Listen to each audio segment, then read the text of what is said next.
The story you are about to hear is true. Only the names have been changed. Only the names have been changed.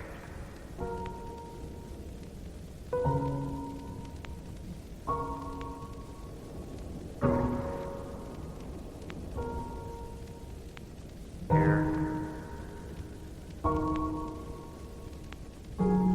Only the names have been changed. The story you are about to hear is true.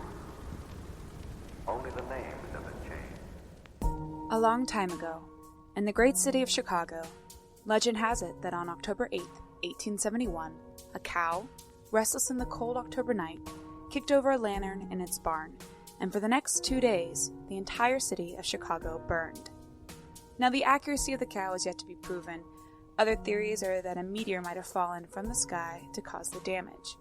Whatever the case, from October 10th, 1871, and on forward, the people of Chicago band together with grit and fortitude to rebuild that city into what it is today. That same grit, determination, passion, and community which existed after the city picked up their lives from the dulled embers of that great fire echo in the very struggle of Chicago Fire supporters today. Hello, friends. My name is Kelly Francis, and on this episode of Kelly Francis Interviews People, I get the strenuous task of talking about and dissecting the Chicago Fire. I'm accompanied by someone who's extremely qualified for the job and a true delight to speak with, Nicole Hack, who is the chair of Section 8 in Chicago. Before Nicole and I begin, there are a few things I would like to address in order to lay the groundwork for you all. The history of the fire is very dense, and especially in its more recent years, which is the real focus of this interview. Nicole and I go through topics and people rather quickly, and if you get confused anywhere along in the episode, I really do apologize. We cover a lot of ground.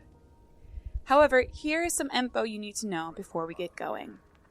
The Chicago Fire is moving back into Soldier Field this year, in 2020, after being away from that stadium since 2006. It was with this move back, and with the new ownership of Joe Mansueto, that the Chicago Fire front office decided to do a rebrand to ignite the spirit of the club in its glory days. As we have all seen through the past few months, this rebrand has not worked. Along with the front office desire to rebrand the club, there have been moves to completely reorganize its supporter culture. It's from this that in the call, when I speak about the October 30th meeting, I'm referring to a leaked front office and supporter meeting in which the representatives of the club suggested doing away with the structure of the supporter communication that has held firm through the many trials and tribulations of the Fire's downward spiral. I, as a friend of Nicole, the game, and in wanting to stand hand in hand with supporters everywhere, did my best to be partial here. However, in what I read, discussed offline, and realized in preparation and in recording, is that my partiality was improbable. So for you, I ask that you listen in, learn a little, and let yourself decide what has befallen of the Chicago Fire.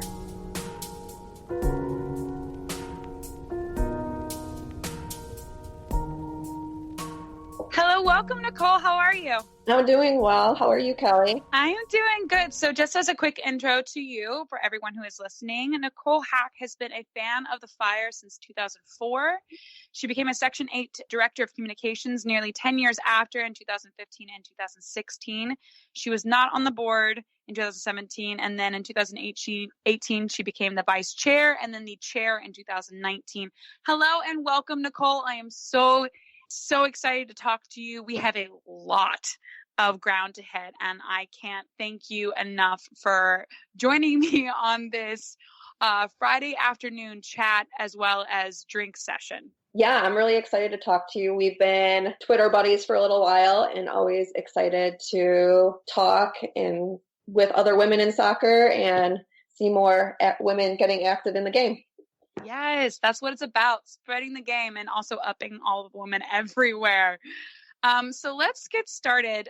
Obviously, my intro, as I explained to you, Nicole, has a brief history on Chicago Fire and just how they started in 1998 with their first games. They won an MLS Cup their first year. They did very well for a few years, and then it all sort of hit a sliding point around 2009. And then, as you are very well aware, and as we have talked about the 2015 and 2016 seasons, which you were actually Director of Communications for Section 8-4, were the worst years Chicago has had. So let's really quickly, before we get into going through the destruction and slow deterioration of the Fire since that 2015 season, what is Section 8, if you can explain it as a broad scheme to people? Sure. I like to start off by saying that Section 8 Chicago, a lot of people think of it as a supporters group, but it's actually we're the Independent Supporters Association. So we're an association for all independent support in Chicago. I like to say sometimes that we're like a union. We're an umbrella organization for supporters. So if they have a need, we're there to help them with whatever that is. So in relation to Atlanta, because I know a good amount of my listeners will be from Atlanta, and I can hopefully anybody else in any other MLS Cup will be able to relate this to their own supporter section. But for Atlanta, we have at least 4 main supporter groups where, they all have their own general sum of people, and then they all have their own boards and their own presidents, and then they all come together in meetings and talk with the front office. So for instance, this Section 8 would be an umbrella to all of those groups. Correct. We're currently we're a nonprofit. We're a board of 8 board members that are elected annually. So any group or independent supporter can send a person to run for the board every year. Generally, our elections are in January. How many board members do you have right now? We have 8. Okay. So you're chair as of right now, but you will not be running for 2020, correct? That's correct. Okay. So going into supporters for Chicago Fire, you've obviously been with them since 2004. Can you talk about how you became addicted to the love of the Fire and what got you going in the first place? So I grew up watching soccer. I actually started watching professional indoor soccer like way back when I was, the early 90s, the Chicago Power, and that evolved into the U.S. women's national team and some U.S. men's team. And then... Well, it's understandable not to watch them entirely because it's semi-depressing at the moment. Yeah. In my high school, I was in the era of like the U.S. women's national team with Mia Hamm and Michelle Akers. So that was really exciting. Then in 98, I did go to my first Fire game in 98. And my family went for a little bit in the earlier years. But we officially started going as season ticket holders in 2004. My dad was a big fan of the game. He had 2 coworkers when I was much younger, a German man and a Scottish man who were both like into the game. So that got him into the game, and they actually attended Fire games with us. So a lot of times in like 2004 and 2005, my sister and I would sit one half with my parents and then stand another half with the supporters. And that's how we really started becoming involved with supporters culture. And Section 8, correct me if I'm wrong, what the name was that came from the actual section that you guys stood in at Soldier Field. That's correct. It wasn't in the time period I'm speaking of right now. Soldier Field in the early days, it was in Section 8. Then Soldier Field was remodeled. So when I started going to games there, I don't know what the actual section number was, but yes, it originates from the actual number. The section they were standing in.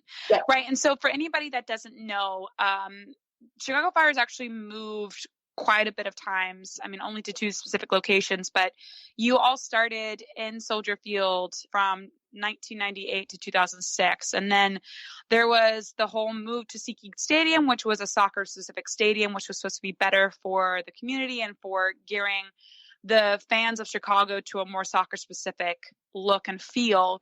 And as most people know, the contract for SeatGeek was, and still to this day is, completely very complex and rigorous and one of the hardest and most strict leases I think I've ever heard of for a stadium of any sort and kind. And as of now, you guys will now be entering back into Soldier Field from SeatGeek starting this new season, correct? That's correct. And not that this matters that much, but in the early days, they did play at Soldier Field, and then they played at a college stadium for a little while, back to Soldier Field, and then to SeatGeek. So the team has bounced around a lot. Yes. In that sense, has there not really been an identity of place then? Or has Soldier Field always sort of felt like home to the majority of supporters? I think we've been at SeatGeek or Toyota Park now for the longest amount of time, since 2006. So even though that it wasn't the ideal location for some people, since it was outside of the city, that became home to us. So the last game at the stadium this year was pretty bittersweet for a lot of us. Okay, so then after you guys left SeatGeek Stadium, you're going now into the new stadium in 2020, and this has sort of been the interesting point that I really wanted to call you and have this conversation with you, because you and I have talked on the Twitter back channels for quite a bit of time, and I've just sort of been slowly divulging in what's been going on with the supporters and the contingents and the struggle that you guys have been having with the front office. And that all sort of seems to stem from the 2015 to 2016 seasons. So obviously they got rid of their their GM, and then they brought in Nelson Rodriguez, who was appointed by MLS after Chivas folded in 2015. And he's been in charge of the club now since 2015. And as of right now, he is president and general manager, but more along the business side of that for Chicago Fire. What has been your history, if you can say, with Nelson Rodriguez, and what you think he has done for the solidity and stabilization of the club, but also with the tone of the fans? I think that aside from Nelson Rodriguez, a lot of us refer to this decline in what the team or club has become. Started with Andrew Hauptman, the previous owner, so kind of the Hauptman era. Right, in the AEG group, correct? Yeah, and when Nelson came in 2015, there was some pessimism with him specifically because he was with Chivas USA when Chivas USA folded. But there was also hope, and people were really excited about Pano being coach, which didn't end well. He was fired at the end of the season. And like you said, we finished last place in 2015 and 2016 with no real repercussions. I don't remember all the questions you just asked me, but I don't think that Nelson doesn't have a good relationship with the fans in general or supporters. He shouldn't be in a role with any sort of fan engagement. Going from there, and with the way the front office has sort of within the past 2 years dealt with supporter interaction and supporter incidents. More specifically, I'm going to get into a very important and I think should be well known incident that happened with Chicago Fire, was the cancellation of the tickets for Sector Latino, which was a supporter group that stood in 101. Now, as everything that I've listened to and everything that I've heard from you guys, when talking about this incident in particular, it all sort of stemmed from an altercation that happened outside of SeatGeek Stadium with Toyota Park with the Houston fans outside of a game.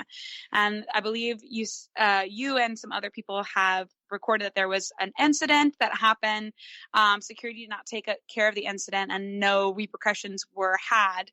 And then the next consecutive game, which I believe was in June of that same year, obviously next home game, a smoke bomb went off, and then consecutively the repercussions for that, as everybody has agreed upon, primarily with supporters and with general fans, is that the repercussions were a bit drastic, being that they completely canceled all of the season tickets for the Sector Latino area. And that is what caused the boycott in 2018, right?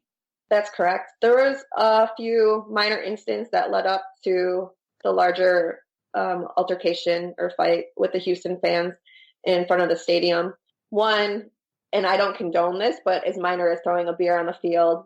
It's not okay. It's not okay in any sport, but it happens at sporting games because people drink. then there was altercation with the Houston fans, and there was no repercussions. Nobody specifically was punished out of, I don't know how many people were involved. I'm going to estimate 10 to 15. And security and police were not able to punish not one of those individuals. So instead, they deactivated the tickets of all of 101, Sector Latino, predominantly a Latin group, which we were not okay with. I was not okay with. There was people there that are not at games. I kept thinking about women I play soccer with who I know aren't getting into fights in front of the stadium, who have been going to games since they were young, and they didn't deserve that kind of treatment. Did the front office have any reasoning that they published or they said on why they decided to reprimand the entire section? They said they couldn't identify individuals and that nobody would come forward. I felt a lot personally that they really wanted people to give names last year and this year for anything that happened. And in the grand scheme of things, if something happens to you in the stadium, even if it's a few seats away from you, you don't necessarily see who it is. We're also not the ones responsible for the security of the stadium. We do our best to self-police, and we always have. But when it comes down to it, that's not our major responsibility. Now, after this incident happened and the tickets were canceled was it for the entire season they were canceled? Yeah, they were canceled for the remaining of 2018. So in relation of trying to reestablish Sector Latino back into the supporter section and back into the stadium, they actually had to completely negate their name and change their name now to Section 113 or 137, excuse me. And now they stand in that exact section, and do they come under a different name now, or is it still under Section 137 as of right now? So after the tickets were revoked, we started having, it was Section 8 representatives and other supporters were invited, different leaders in the community, people who are very actively involved were invited to meetings with the front office, including Nelson Rodriguez. We essentially, for a few months, negotiated getting Sector back into the stadium. And like you're just saying now, once we got to the point before the beginning of the season in 2019, they were allowed back into the stadium into 137, which you mentioned. So they kind of just randomly started being called 137 because of that. They still use the name Sector Latino. People still call them Sector Latino, just not in the stadium. They're not allowed to have banners or anything that say Sector Latino. There's smaller groups within Sector Latino or within 137, all with different names. But so the name Sector Latino was off the table. And as of now, with all of the discussions you guys have had with Section 8 has had with the front office, the idea of reinstating that name is completely off the table. With Nelson still, with the organization, they won't be allowed to have the name Sector Latino. Right, but most of the supporters were able to get a hold back of their season tickets and are still able to go back to the games, correct? Yeah, that's correct. Now, this actually brings up a very interesting segue, because I do want to talk about this idea of now with the new ownership, with the new owner, Joe Mansueto, this sort of movement that's been happening with the front office, as I've been reading in articles and seeing with a lot of the things that they have done. It almost feels like they're trying to do a cleaning of the slate with the older fans and the older supporters that have been there since the beginning. And this idea that if they dissolve not only Section 8 Chicago, but also these other established supporter groups to be under control of Chicago Fire, then it takes away your own power. So one of the things that I wanted to start a conversation with you on this, because it's come up obviously recently with 2020 about to begin with your training camps on January 18th. But this idea of the front office wanting to redo the charter with the new ownership, and this idea that they are trying to basically take this new ownership and this rebrand as a removing of what was seen as Chicago Fire identity or culture. Yeah. So I don't know where to start with this, but Joe Mansueto became majority owner, full owner of the team this past fall. we were all very excited about it. The Hutman era was over. We have a Chicago local coming in, and he seemed to want to do the right things, want to be engaged, which is awesome. We had a meeting on October 30th with the front office that, in my eyes, basically stated they want to dissolve independent support in Chicago, and not just Section 8 Chicago, but independent support as a whole to me. And they want to rewrite the charter and I think do a lot of things that are unnecessary, and instead of embracing the current culture and utilizing that, and while also in trying to engage new fans, they're trying to kind of destroy or diminish what already exists and has existed for a long time. Right. And so with one of the things with this supporter council that they proposed in these meetings you guys had on the 30th, and this idea of dissolving the Section 8, which, as we discussed earlier, is this sort of umbrella, this is the umbrella format that represents all of the supporters. So the supporters would come to you with questions or concerns, and you guys would collect this and take this and discuss this with the front office. So as a way, you are a middleman, you're an umbrella. But this supporters council that the front office wanted to instate after this discussion you guys had on October 30th was this idea that it would be a very, very, in my mind, from the way that I see supporters here, it would be a very large council. And this is meaning that they said anyone from a supporter group can have a representative on the council.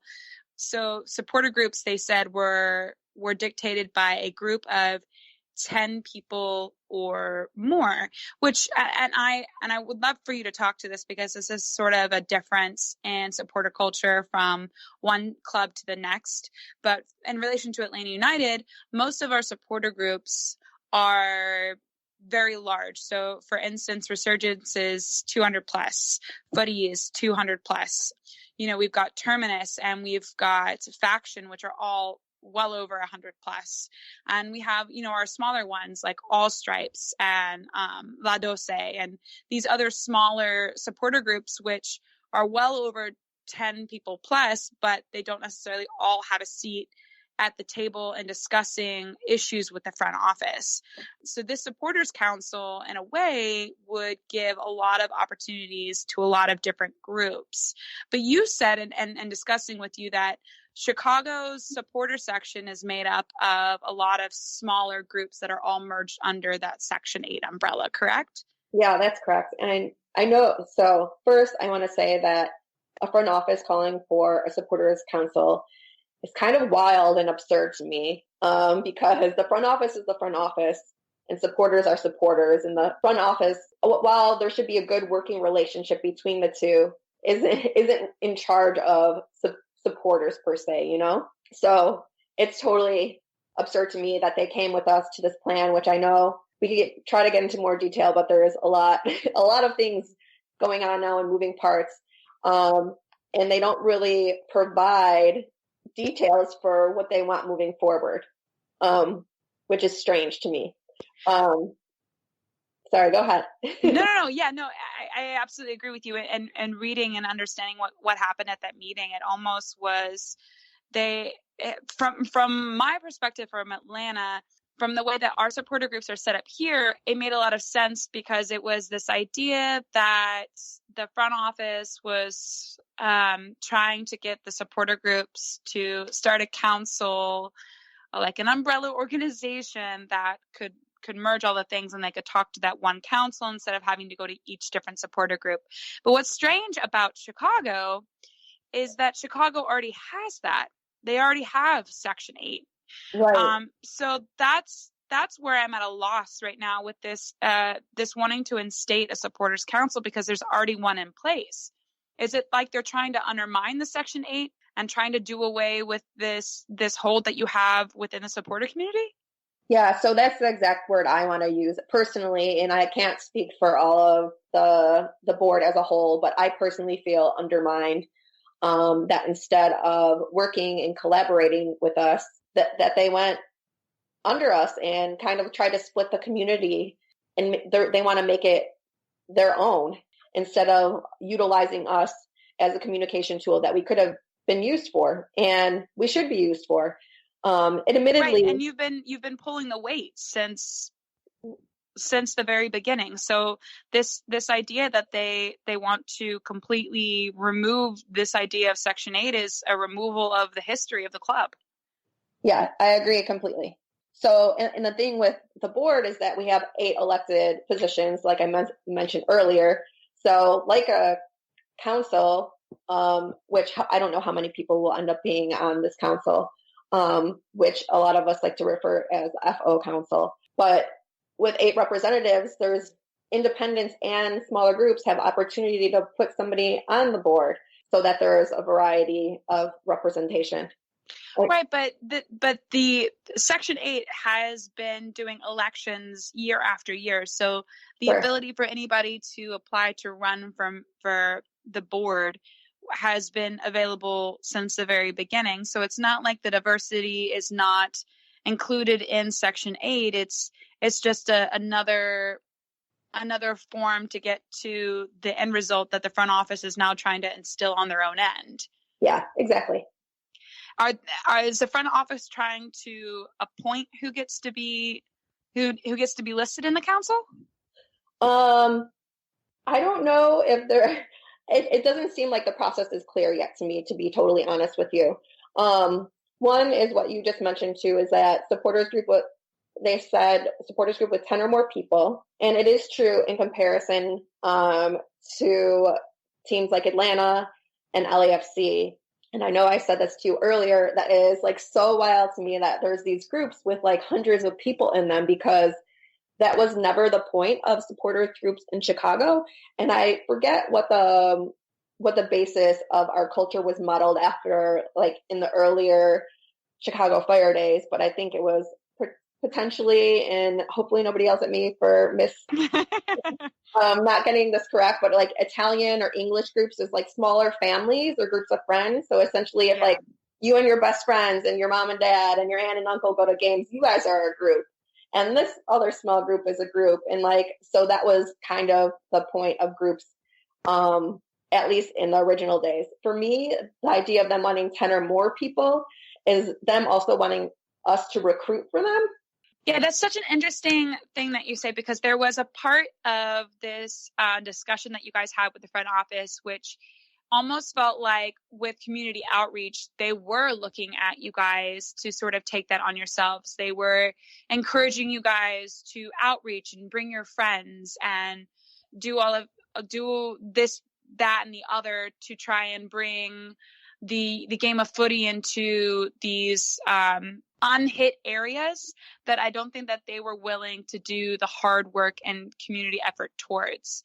For instance, there was a full discussion about Bronzeville and this idea that they wanted to have these futsal courts there, and they were reaching out to a specific supporter group for under Section 8 to try and encourage that supporter group entirely to reach out to the community to get this going. But in hindsight, the supporter group itself was asking the front office for help to do this. So it's almost like the front office wants these things to happen, but have no desire to help it fully manifest with community outreach. Yeah, it's kind of crazy to me that, supporters here see, and I'm going to use Atlanta, especially because we're chatting right now. But they see, these stars, these famous people, hip hop artists and actors and celebrities or whoever at games. And people are like, why don't we have that here? And one, right now, I don't know that people want to go to games just because of how bad the team has been. But if the team works hard to build that relationship with celebrities in the community, it shouldn't be that difficult to have somebody attend a game once in a while.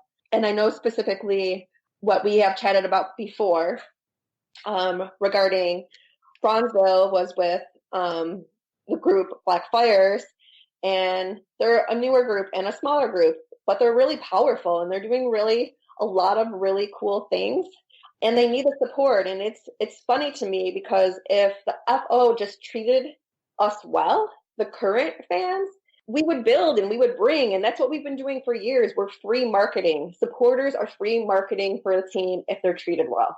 Absolutely. That's one of the biggest things that I always say whenever discussing marketing and outreach is that word of mouth is the biggest thing that you can hope for with soccer, with any type of brand at all.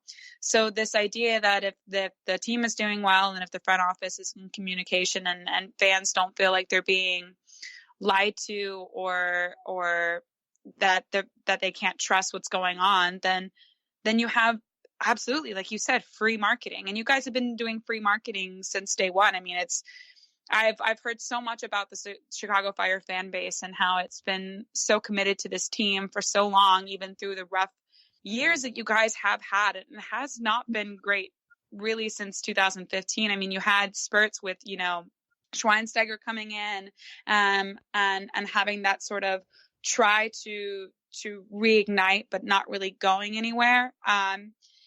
And this is sort of where I come back with and where I want to tie in this idea of the rebrand, right?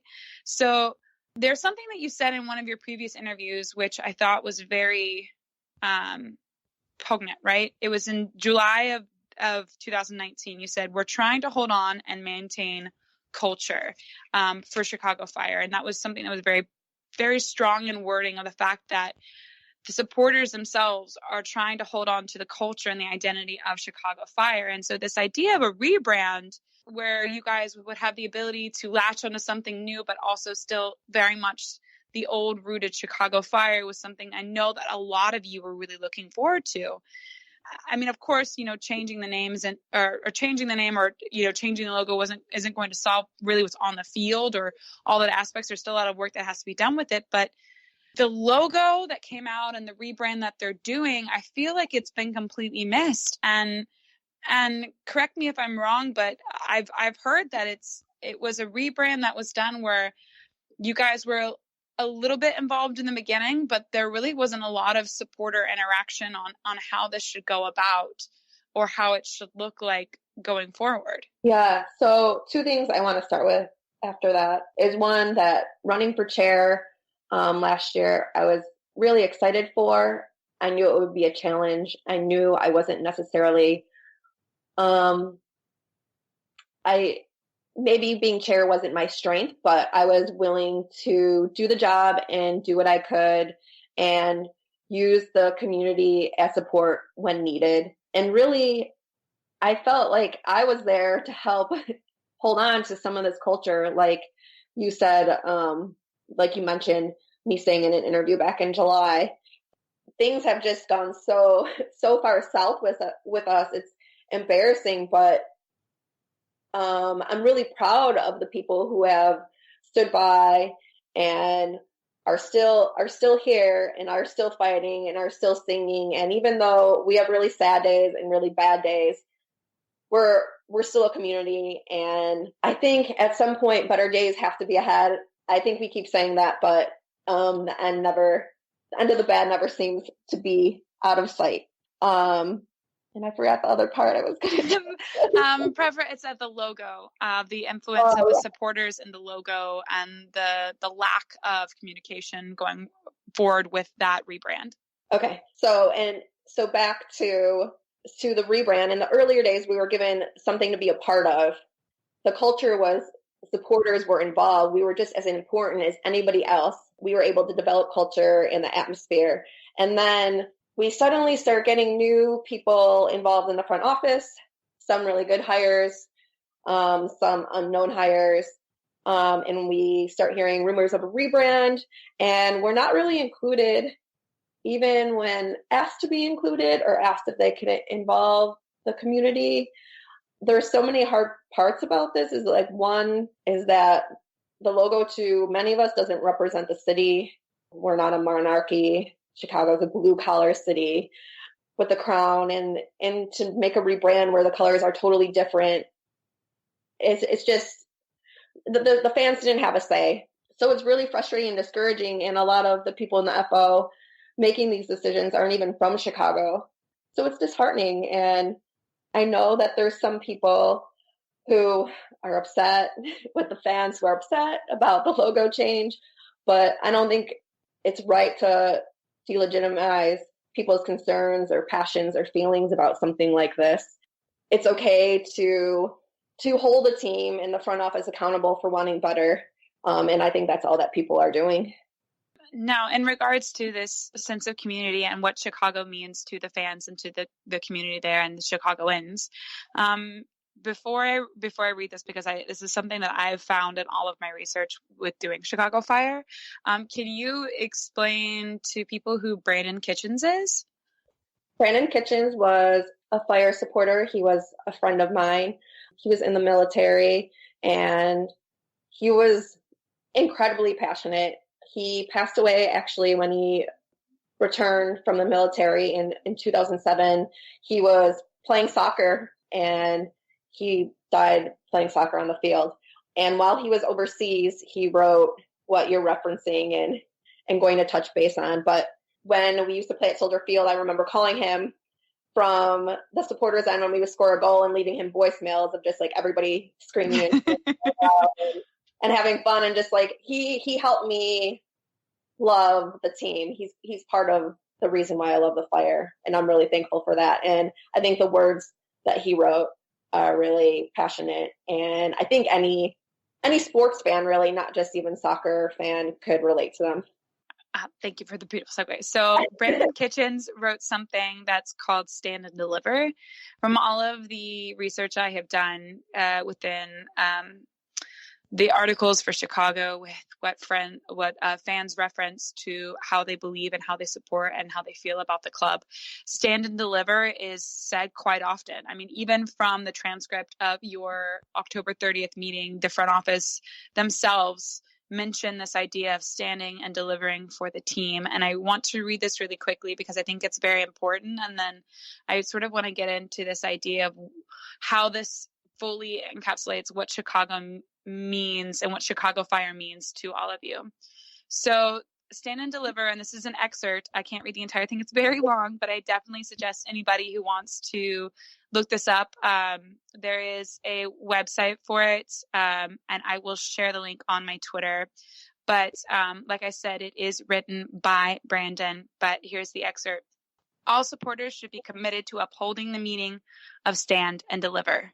For the team, as always, we are behind you. Our expectations may be high, but we are not unreasonable.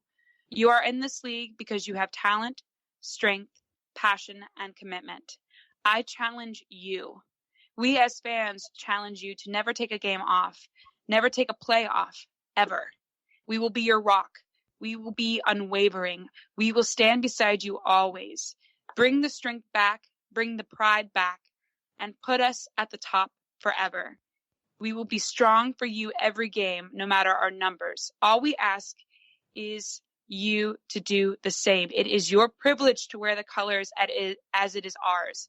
It is our honor to stand behind you, as it should be yours to play for us. If you leave it all out on the field every game, nothing can stop us. No matter who we play, make 11 into 1. Make us proud, and let Chicago be known for all time. So, like I said, that was an excerpt of Stand and Deliver, which is, it's so fascinating when I'm reading this, because it's the fervor and the veracity of the way that he wrote this, and the way that he, as you can, it's literally oozing off the page, his love for the Chicago Fire. It's so fascinating as another fan who has a love for a team to dive into this supporter mentality for a completely different club that, in all honesty, never came onto my radar as being a club that I could possibly interest myself in. But when you talk to fans like Nicole, and you talk to other fans that I've talked to with Chicago Fire, and when you read the words off of the page like Stand and Deliver, it's hard to not want to root for the club, and it's hard to not want to get back and stand behind all of you, because Chicago means so much more than just a team for all of you. It's a way of life. It's who you are. So with this rebrand, it was sort of obviously, as I'm doing my research, it's sort of weird that they didn't add in this idea of stand and deliver for the team, because it's so rooted in your identity. And I think one of the things that I also do want to hit on is when people were discussing this rebrand, and we'll obviously get back to encompassing all of what Chicago Fire means to you, but I know that somebody asked you this and you referenced a tweet by Kevin Egan, where people are trying to understand why the name Chicago Fire is Chicago Fire and what it means to Chicago. And Kevin tweeted that it's about what the fire means to Chicago. It's the legacy of a story of fortitude and solidarity, different cultures coming together to rebuild Chicago into the gorgeous city we see today. A city proud, hardworking folks, and the recovery after the Great Chicago Fire that symbolizes that. So if you can, I mean, I know that I just stole the tweet that you like to reference, Nicole, and I'm sorry. But as a fan since 2004, as somebody who's been through the ups with this team and the very strong, poignant downs of this team, what does Chicago mean to you, and how can you see this club possibly moving forward from the state that it's in now? Oh gosh, that's a hard I'm question. sorry.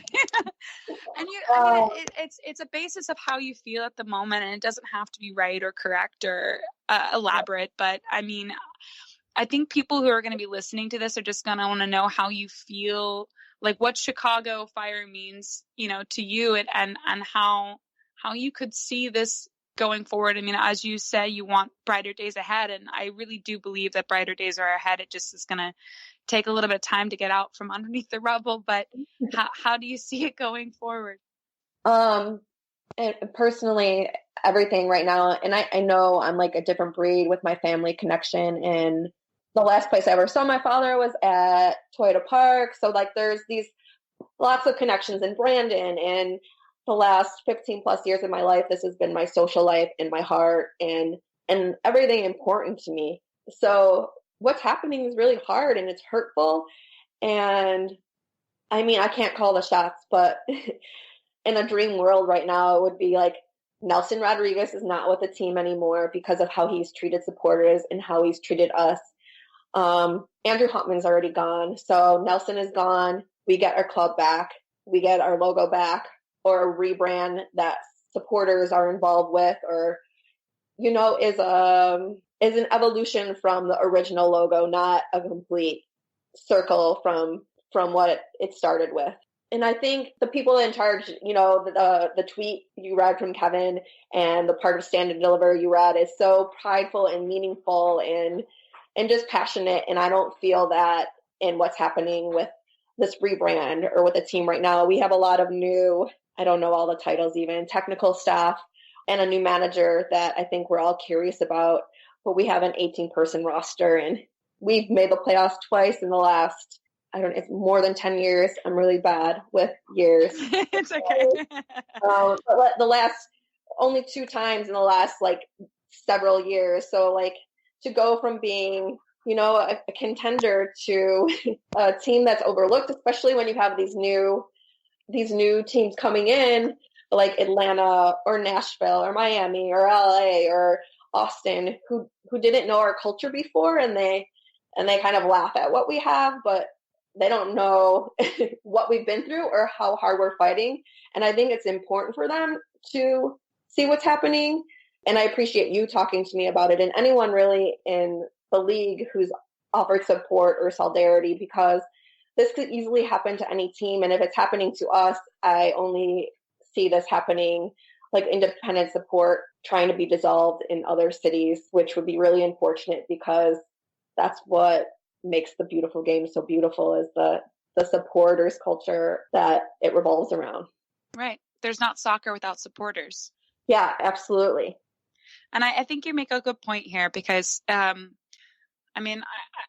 all honesty, out of my ignorance, you look at I look here and sitting in my quote unquote, and some people's eyes in MLS, ivory tower of Atlanta United.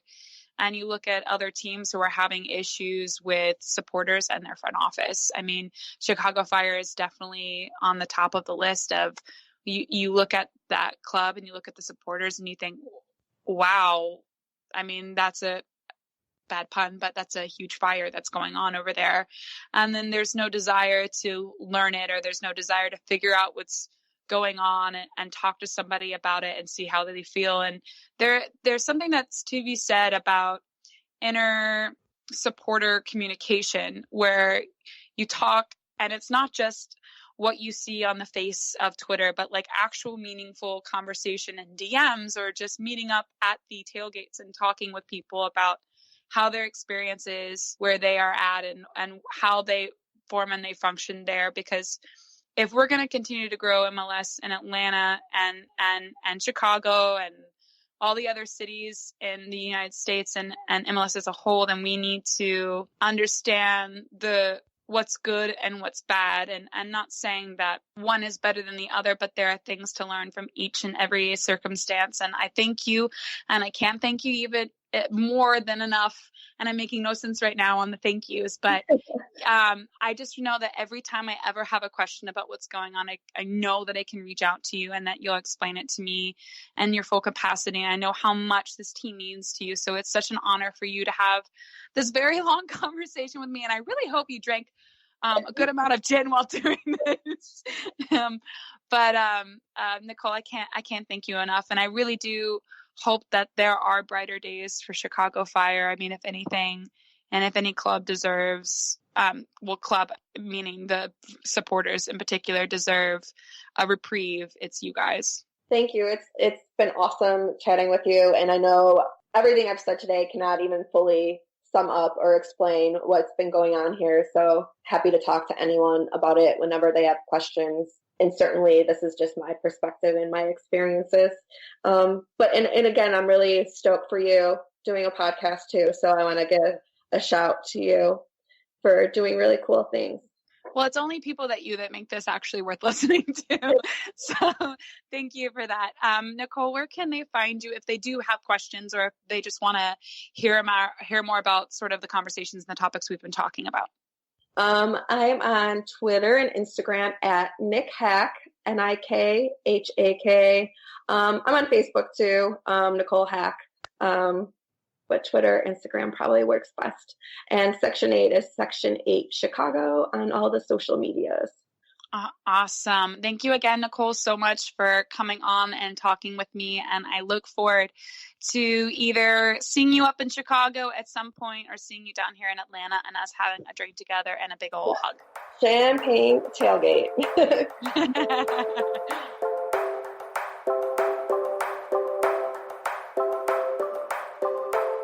I truly hope you gained some perspective with what Nicole and I discussed on this episode, and that her warning to us all, no matter the club or allegiance, held weight in your mind. As supporters of Major League Soccer, we are constantly reminded of our youth. However, whatever history that has been made in our young society, it is crucial that what has been learned and endured is not forgotten. Let's continue the conversation. You can email me at kfinterviews@gmail.com or tweet me at @thekellyfrancis on Twitter. I would love to hear from you. And if you think I'm going to stop on controversial subject matter with this episode, you're very much mistaken. Join me next Monday as I sit down with Curtis Jenkins from Footy Mob and discussing the problem with American soccer.